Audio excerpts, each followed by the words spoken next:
Ito ang balita ngayon. Trending at pinag-uusapan ngayon sa mundo ng social media. Ang di umanay balitang matapos ang ilang buwang nakalipas tungkol sa sapilitan at di umano'y iligal na pag-aresto sa dating Pangulong Rodrigo Roa Duterte para isuko at mahatulan sa dayuhang hukuman. Ito na ang malaking magandang balita at pinakaabangan ng lahat na dapat malaman ng taong bayan na tila pilit ayaw ipalabas ng bayarang media sa publiko at tila gumimbal sa lahat ng mga kumakalaban sa mga Duterte at sa mga loyalistang magpasa hanggang ngayon ay tila bulag pa rin sa katotohanan dahil Senate Blue Ribbon Committee Chairman Senator Dante Marcoleta sa wakas kumilos na sa isyu sa ICC laban sa dating Pangulong si Rodrigo Roa Duterte na kasalukuyang nakadetini ngayon sa ICC Detention Center. Mainit na usapin ang muling nabuhay sa pagdinig ng Commission on Appointments and Committee in Foreign Affairs of National Defense kamakailan lamang at isa nga sa mga natalakay nito ay ang kaso ni dating Pangulong Rodrigo Roa Duterte sa International Criminal Court o ICC. Pero bago ang lahat, kung bago ka pa lamang sa aming channel, please huwag kalimutang mag-like, subscribe at i-click ang notification bell para mas maging updated ka pa lalo sa lahat pa ng bagong video na i-upload namin. At eto na nga mga kababayan, ayon pa sa nasabing report, MARCOLETA, dapat sa Pilipinas dininig ang kaso ni Duterte.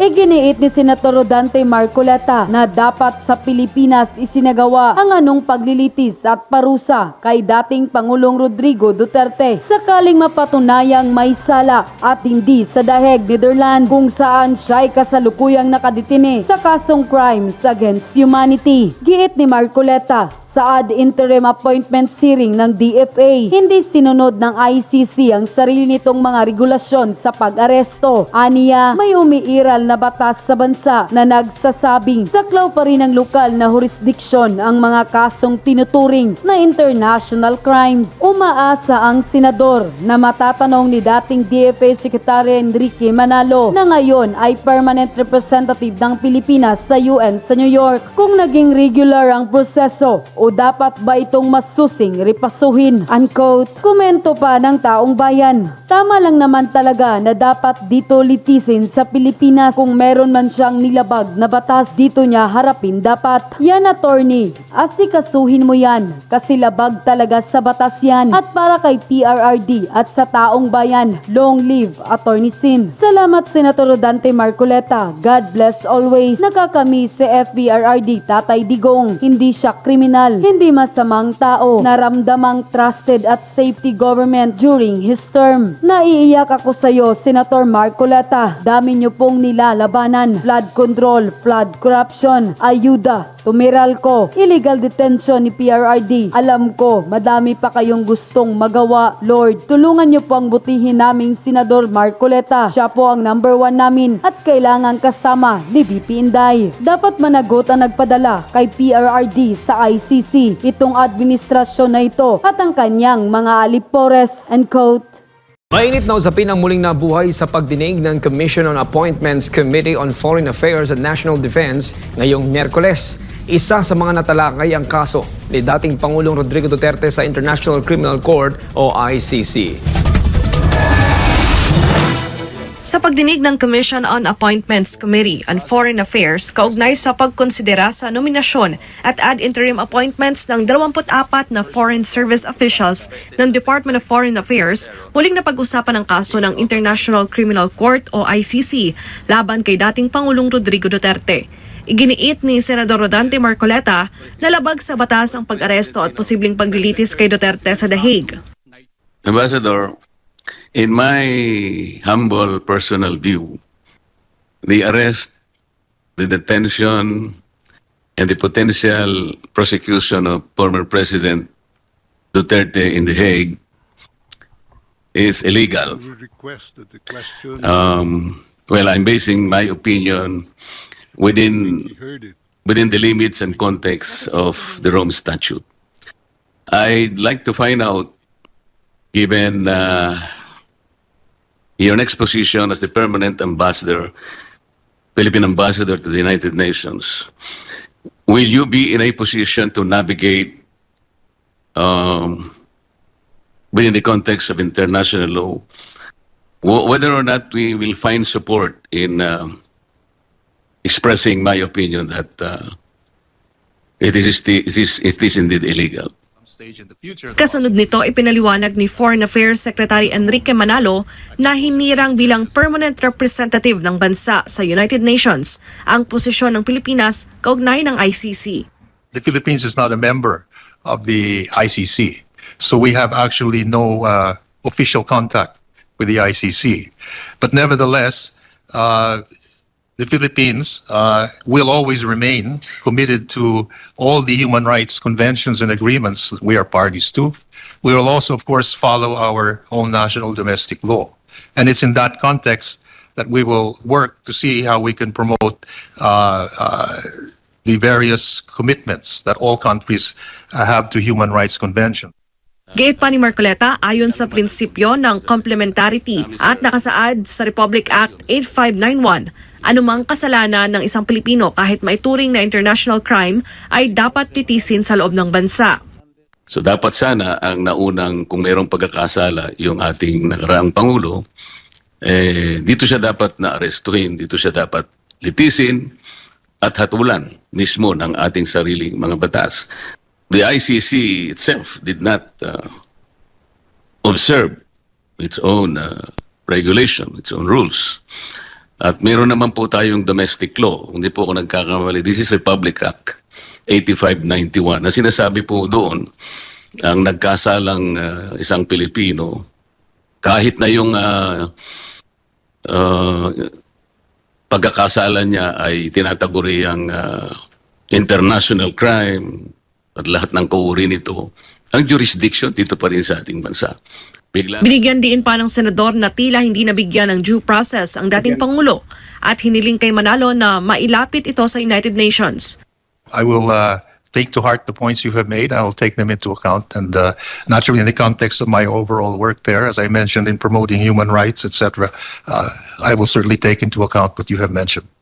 Sa kabila ng mga tanong at isyong binuksan sa pagdinig, tiniyak ng Commission on Appointments na patuloy nitong susuriin ang mga nominasyon habang nakaabang ang publiko sa magiging hakbang ng Pilipinas sa harap ng usapin sa ICC.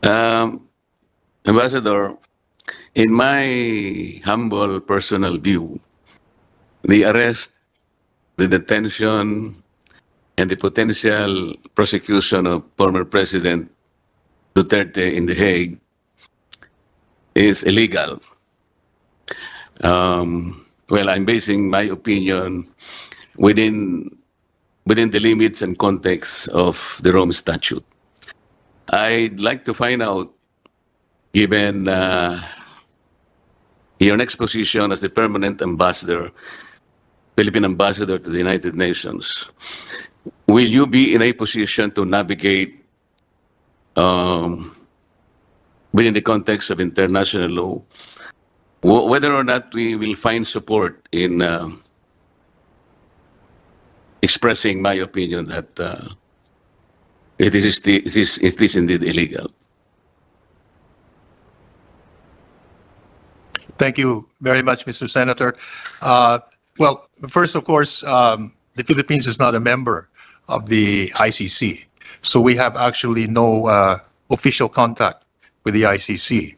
But nevertheless, the Philippines will always remain committed to all the human rights conventions and agreements that we are parties to. We will also, of course, follow our own national domestic law. And it's in that context that we will work to see how we can promote the various commitments that all countries have to human rights conventions. And it's in that context we will work. And therefore, at least as far as my position is concerned in New York, that would be the basic thrust that I would seek to undertake. Also bearing in mind that, as you know, the possibility that I think was mentioned earlier that the president would be open to considering at some stage in the future the possibility of rejoining the ICC. But at the moment, I think those are the areas that I would focus on. Mr. Chair, I raise this because if we refer to the Rome Statute, the foundation of that statute is the principle of complementarity, meaning to say, before it can act in a particular member state, of course, we are no longer a state member of the ICC, the jurisdiction, the national law of that particular state will govern.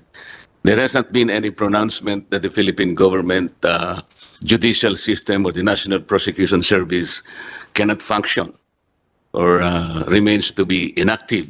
There is no such allegation or admission on the part of the Philippine government. So dapat sana ang naunang, kung mayroong pagkakasala yung ating nakaraang Pangulo, dito siya dapat na-arestuhin, dito siya dapat litisin at hatulan mismo ng ating sariling mga batas. That was not done. So the ICC itself did not observe its own regulation, its own rules. At meron naman po tayong domestic law. Hindi po ako nagkakamali. This is Republic Act 8591 na sinasabi po doon ang nagkasalang isang Pilipino, kahit na yung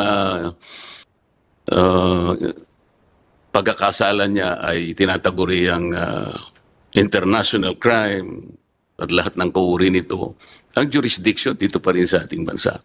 Bigla na lang inaresto na hindi naibigay ang kaukulang due process. So I am expecting na dahil naman sa tungkulin mo sa United Nations, baka makapagtanong-tanong ka naman kung yung naganap na pangyayari ay talagang regular o dapat nating bigyan ng masusing pag-aaral, baka naman nagkamali ang nakagawa ng ganito. Yun lang naman ang punto, Mr. Secretary. Mr. Ambassador. Thank you, Mr. Chair. If you care to reply. Maraming salamat, Mr. Senator, and definitely I will take to heart the points you have made. I will take them into account, and naturally, in the context of my overall work there, as I mentioned, in promoting human rights, etc., I will certainly take into account what you have mentioned. Thank you, Secretary Manalo. The chair would like to acknowledge the presence of Senator Amy Marcos before Congressman Guido Garbin. Thank you, Mr. Chair, and good morning to our esteemed colleagues. In pursuance to our mandate, in confirming the appointments of our nominees and appointees of the President, we are guided by no consideration other than the fitness, integrity, and the qualification of this respective appointees of the President. And Mr. Chair, I can vouch that Mr. Enrique Manalo, which will be our permanent representative of the Republic of the Philippines to the United Nations, embodies all these said attributes and qualifications. Now, having said that, Ambassador, the overarching mandate of the United Nations itself is outlined in its charter, which includes maintaining international peace and security, developing friendly relations among nations, and solving global problems through international cooperation and the promotion of human rights. There is a long-standing war right now between Palestine and Israel. And the recognition of Palestinian state was upheld by 147 UN member states. May we know, Ambassador, whether our country, the Republic of the Philippines, is included in that 147 member state?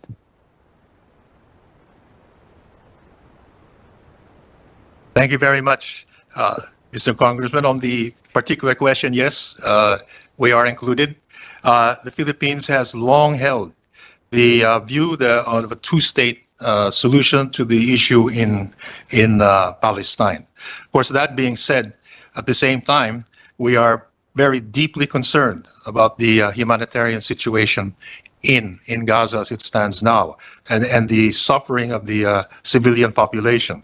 And I think recently the president spoke quite clearly on this, and the Philippines is certainly committed to helping in any way in alleviating the humanitarian situation in Gaza. And in fact, the Philippines has also contributed humanitarian assistance through the UN agency in Palestine. But going back to the point, we have always espoused the two-state solution.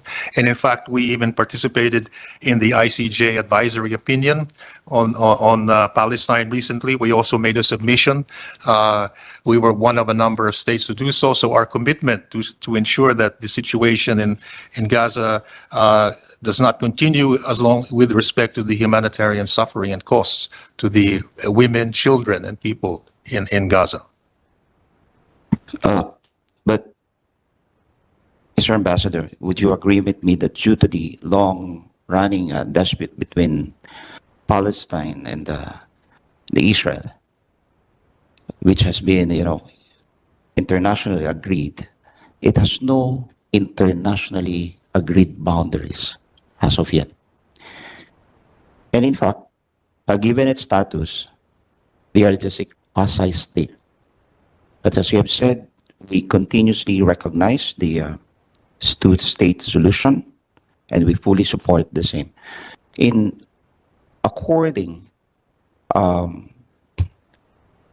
assistance to Palestinian citizen, could you enlighten us whether we accept refugees here in our country? Well, at the moment, I'm not aware of any particular law. I think we would have to consult our Justice Department on these points, on the possibility of accepting. But I think the issue we should really focus at the moment is first how to alleviate the suffering of the people in Gaza, and how we can support efforts, hopefully at some point, not only to achieve a ceasefire, but eventually to see and really consider seriously on the possibility of the two-state solution. I think these are the immediate things. But in terms of the refugee issue, of course, I'm not aware. I could be wrong if we have any law, but I think if we do, it would also have to involve other agencies in the Philippine government to consider this matter. Thank you, Mr. Ambassador. Now, your statement on the support of the two-state solution as represents a strong and moral and political statement for the Republic of the Philippines, and we should continue to support the same. Thank you, Mr. Chair. Thank you, Representative Garbin. Senator Marcos? Yes, thank you very much, Mr. Chair. I don't know if this has been taken up. I apologize. There are so many committees going on, committee hearings.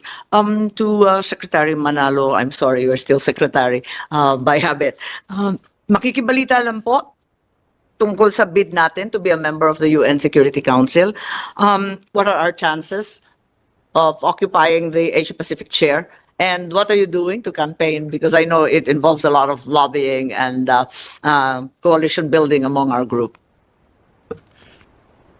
Could I say that I think our chances are good, and we have been campaigning really quite dexterously, especially in the past couple of years. Our campaign has been at various levels. When I was secretary, with my counterparts, the president, in fact, the president is scheduled to go to the UN this month, also to lobby. So at all various levels, our embassies abroad, our officials in the department, various levels, undersecretary, whenever we meet our counterparts, we've always campaigned hard and sought their support. We've also had official exchanges through notes verbal of support. And so we have really worked very hard on that. We have also taken advantage of not only meetings in the UN to meet our counterparts, but we have also attended selected meetings where we feel we can make the most or take advantage of opportunities of meeting our counterparts. For example, in my case this year, I went to the meeting of the CARICOM, Caribbean Community Countries, at ministerial level, and I was able to meet most of the ministers of the Caribbean countries. Bumoboto pala lahat. Akala ko yung Asia Pacific lamang pag yun lang ang pinaglalabanan. Pati Caribbean kasali sa botohan. Oh, yung buong, the whole General Assembly. has Oh, to vote. okay.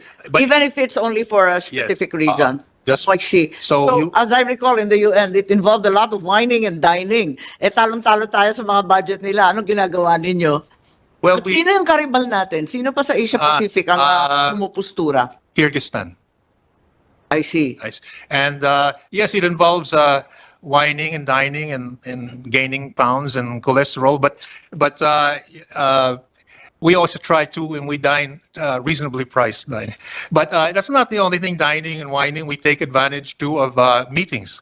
And, Yes, of course, And of even formal meetings. Yung mga, for example, we have regular joint consultation meetings with a number of countries. We always take advantage of that to raise our concerns. I mean, our campaign and our Yes, seeking their. I think you're way ahead in that regard, having been in the UN for so many decades at this point. And I was just going to ask you something a little bit stickier. And as the former Secretary of Foreign Affairs, what can you say about the newly opened Mahatao base in Batanes, binuksan noong 28 August, to house Philippine Navy and military units? In your view, will this worsen the tension with China and escalate the already highly escalated Taiwan Straits atmosphere? Well, I'll take a risk at answering that. Since Yes, I'm not going to pin you to this. You're no longer the secretary. It's just your personal opinion I think as that an experienced and professional diplomat. I Please go think ahead. that move, when looked at carefully, is part of the policy we had to try and at least strengthen the security capabilities of the Philippines. Really aimed not at any country, any particular issue, but just to place the Philippines in a position that, if necessary, at least we have the means to at least create some form of deterrence. And it also puts us in a spot to help, not only in terms of traditional security, but with our armed forces there, they will also be in a position to help in providing humanitarian assistance in case of any climatic catastrophes or disasters in that area. So I think it's really overall making the Philippines in a better position to fend for itself militarily, defensively, and also economically. I think ultimately it's up to the Philippines to ensure that we ourselves can defend ourselves, whether it's through military means or diplomatic means or even economic means. Thank you very much, Mr. Ambassador. At yun na nga mga kababayan, ano na ang masasabi mo? Kung mayroon kayong hinaing at komento patungkol sa balitang ito, please comment down below. Pag-uusapan natin yan sa comment section. At kung nagustuhan nyo ang video, ay huwag kalimutang mag-like at i-share na din para mas marami pang makaalam at umabot ito sa marami sa ating mga kababayan. Maraming salamat po!